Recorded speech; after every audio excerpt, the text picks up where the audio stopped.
দাঁড়িয়ে আছি ঠিক আমার পেছনটাতে শান্তিনিকেতনে যে হলুদ রঙের বিল্ডিংটা আপনারা দেখতে পাচ্ছেন, এই বিল্ডিংটাতে রবীন্দ্রনাথ ঠাকুর তার গোড়া উপন্যাস রচনা করেছিলেন এবং তার স্ত্রী মৃণালিনী দেবী যখন মারা যান তার বডিটা বলা হয় যে এখানে দোতলার ওপরে বেশ কিছুক্ষণ সময় রাখা ছিল, কারণ মৃণালিনী দেবী জীবিত থাকাকালীন তিনি কিন্তু এই বাড়িটাতে এসেই থাকতেন।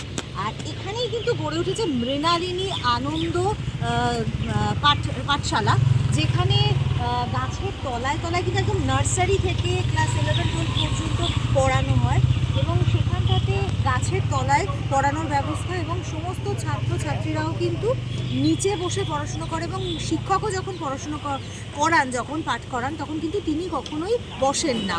এবং যখন ঝড় বৃষ্টি হয় সেই সময়টাতে ওখানে খড়ের চালা দেওয়া কিছু রুম রয়েছে যেখানে কিন্তু ক্লাসটা নেওয়া হয়ে থাকে এবং শিশুরা এইখানে পড়াশোনা করে। এটা হচ্ছে গিয়ে মৃণালিনী আনন্দ পাঠশালা। এই জায়গাটা এখন যেহেতু ঢোকা যায় না, বাইরে থেকেই দেখতে হয়, তো এই জায়গাটাতে কিন্তু একটা ভীষণ শান্তি, ভীষণ আনন্দ একটা পরিবেশ এবং এত সুন্দর পরিবেশ, যেখানে বলা হয় শান্তিনিকেতন মানেই কিন্তু প্রকৃতির সঙ্গে সঙ্গে রূপ বদলায়। এখানকার যে প্রকৃতির যে মানে পারিপার্শ্বিক অবস্থা, সেটা সবসময় প্রকৃতির সঙ্গে সঙ্গে চেঞ্জ হয়ে যায়। তো একটা অসম্ভব সুন্দর একটা শান্তি এই জায়গাটাতে কিন্তু রয়েছে।